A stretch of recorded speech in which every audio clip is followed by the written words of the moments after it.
Hi, and welcome to Is It Worth a Sandwich? I'm Zach Funk. I'm Joe Kira, and today we're going to be talking about Venture Brothers again. We promise we're not going to become exclusively a channel that only talks about Venture Brothers, but we're going to probably talk about it a lot because there's a new season and we're very excited. We are. And also, for those of you that wonder where have been the sandwiches, if we're talking about something we love, it's definitely worth a sandwich. Yes. Please, start writing us letters. Thank you. Yes.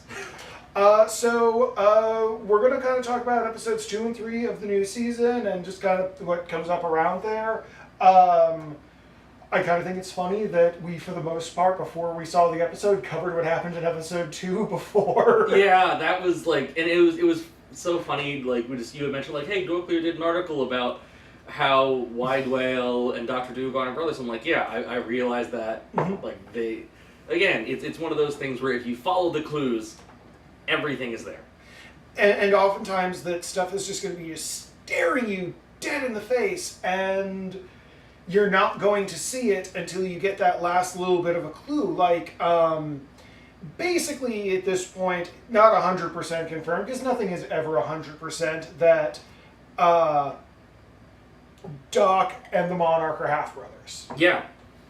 And yeah, they've hinted at a long time for there being some kind of relationship, or they're childhood friends. Mm-hmm. Last season, we had between the Monarch shaving, Mm-hmm. or Rusty dressing up as the Blue Morpho. And then them thinking it's him. Yeah, Billy Quizboy getting high off God gas and thinking Rusty was the Blue Morpho. But it's nice to get that confirmation. Yeah. Or as much confirmation as the show will ever get us, but then also just that's now something just for the audience, because they've basically destroyed all of the leads up into that. As far as we know right now. Yeah, as far as we know right now, but it just kind of leaves it in that nice little place of dramatic irony. Oh, by the way, spoilers. Yeah, that's obvious. Yeah, we probably should have mentioned that earlier. Whatever. But You know what you're getting into. Write us letters. yes, or comments. Or like the video. That'll show us to talk about spoilers. That's right. If you're upset at us, you tell all your friends to watch us and share your outrage. Exactly. But just kind of one of the things I want to talk about with this is just the power of the callback, Mm-hmm. and how this show is really rewarding people who have been paying attention this whole time. Yeah. It just the thing where I don't know the exact line, but where the scene forever ago where the Action Man and that group meet Dr. Orpheus, shoot him in the side, and then he turns their guns into snakes, grabs and goes, 2 years, 17 days. From a stroke. and that pays off. Yes. And also gives you kind of a sense about how long it's been. Yeah. Or the callbacks to, we see OG Team Venture shatter original Dr. Venture because they trip on Rusty's toy, Yeah. which then goes into the control panel, which later causes the problem on Gargantua 1. But you watch the second episode, not counting the pilot, and you think, oh, Rusty's a kid, drop that there. No, different toy. He was playing with two of That's them. right, there were 2 toys. Oh my god, I forgot there were 2 toys. And the thing is, you think that's what caused the thing on Gargantuan, and you're even saying that right now, that is not what caused the problems on Gargantuan. Yeah. Why would a little bit of extra plastic looping something in have anything to do with that? Yeah, but that's what they thought. Yeah. And that's what you're thinking up until the point, until you re-examine, and it just, I don't know, the way that this show is set up, they let you stay about a half step ahead of them, or a half step ahead of the story, as it's unfolding, so you can feel really smart if you've been paying attention. Yeah, and the more we learn about the characters and the world, it just... Original Dr. Venture is a villain. Yeah! He's a villain. He was using the sex tape that his friend accidentally... Well, not accidentally. He did the things that he was... he was the one who was in the wrong, but he was holding that over his friend's head to do all of these things, and that he would just turn his friend into a robot zombie. Yeah. And you look at all the different things, the way he raised Rusty, his group he kept with him, hey, I'm gonna keep the Action Man with me, and he's gonna pistol whip a guy to death because I'm Turnbuckle and I have your son. Yeah. Instead of just like quickly dealing with the situation. Yeah.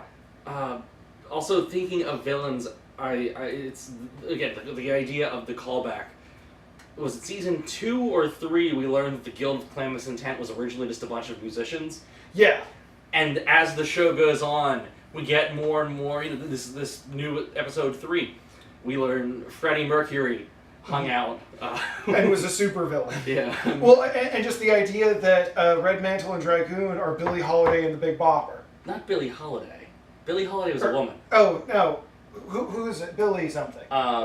He was the Big Bopper and Buddy Holly. Buddy Holly, thank you. Yeah, Buddy Holly. Yeah, Billie Holiday is well, you know what? We might find out that Billie Holiday was in the Guild too. Maybe. Billie Holiday is the person David Sedaris was saying, I guess. I can't do it. The excitements of Cameron Village. Yeah. My absolute favorite line from the entire new thing that just, it sums up the character so well was whenever there's the big conflict and it's like, well, you guys knocked out Dummy Corp, the OSI people, and then Phantom was like, we couldn't have done that. We've been yachting all day. Yes, he's just... It's so perfectly summarizes that character, and it's that just wonderful, concise writing that I love about Venture Brothers. And so I recently watched a comic book panel thing that was on that Adult Swim put up, but they put it up like after everyone would have seen these episodes, and it was talking about how Jackson Public and Doc Hammer are just the two sole writers, and I feel like that's why they've been able to maintain this level of just cohesion and everything. Yeah. That like a half-baked idea that they kind of made a reference to earlier on can come back because even if they haven't written it down in notes, they've talked about it. Yeah. And I don't know. Increasingly, I would love to have asked my one question about what's your favorite thing that you had to cut, but again, I'm really glad I'm probably never going to get to ask that question because Jesus Christ, they might tell me something. Yeah, and just where things go from here, I want to see more of Hank and Dean. Ideally, so far, I mean, it's only 3 episodes, granted. Yeah. But we've not had a lot of Dean yet this season. No, and there's the one thing where you see that he's in a class with Hank's girlfriend. Was he in his class there? Eventually. It's in the trailer thing. Oh, I didn't watch the trailer thing. Okay. Well, they also put out a different trailer and then made reference to it at this comic book panel thing that there's going to be a point where Doc Venture is going to have an encounter with a gold digger. Okay. Where, and just he has this like really great, like very self-aware line of like, do you understand? This is a woman who wants to be with me because of my wealth. Do you imagine what a woman like that is going to be like in bed? And yeah, maybe I just don't want to get rejected anymore, and I just want someone who I know is going to be on the level with me, and I know what I'm getting ahead of time. And then Hank's like, wow, I was really honest. All right, well, because we're talking about the spirit of callbacks. Yeah. I hope the gold digger, as you've described this situation, is not a gold digger, and yet again Rusty wakes up in a bathtub full of ice. Because again, if we're going for old references. Yes. That would be a great. Just Rusty just wakes up. Not again. Not again. Well, at least they have 2 new kidneys this time. Yeah, I like seeing like Hank is still weird, but he knows who he is. Well, he's figuring himself out and like actually like really trying to figure himself out. Yeah, and Dean just feels like he's rejecting everything. Yeah, which I think is a really interesting route to go. And yeah, I think we will get more of with those two. Yeah, I don't think it would happen, but if this show goes for another like 30 years, which means probably like 4 more seasons. Yeah. We love it. Just keep making them. Yeah. Don't take our criticism. It's not even a criticism. It just feels like truth. Yeah. That again, pure speculation-y type stuff. Mm-hmm. I could maybe see Dean joining the guild. Yeah, because he's getting very weird and angry and a lot of just kind of... Yeah. Yeah, again, it obviously, it's going to be Well, a long because they play with themes Yeah. in this of... And I could see because that. Hank very clearly is going not actually the superhero route, but the super whatever spy. Like, because you mentioned last time, he did pass all those tests. Hank could be somebody. Yeah. And... Well, but that's even going to be the fun thing, is he going to choose to become somebody, or is he just going to be, like, kind of doing the things that his dad did and his grandfather did of continuing the boy adventurer, adventuring sort of thing? Because that seems like what he is kind of gearing up to do is just without any of the background or information, just being the straight up, well, I'm going to go adventuring because I'm really good at it at this point. I could see that, but it's not the same because he doesn't have the science thing. But how important is the science aspect to actually going off and putting your children in danger? That's true.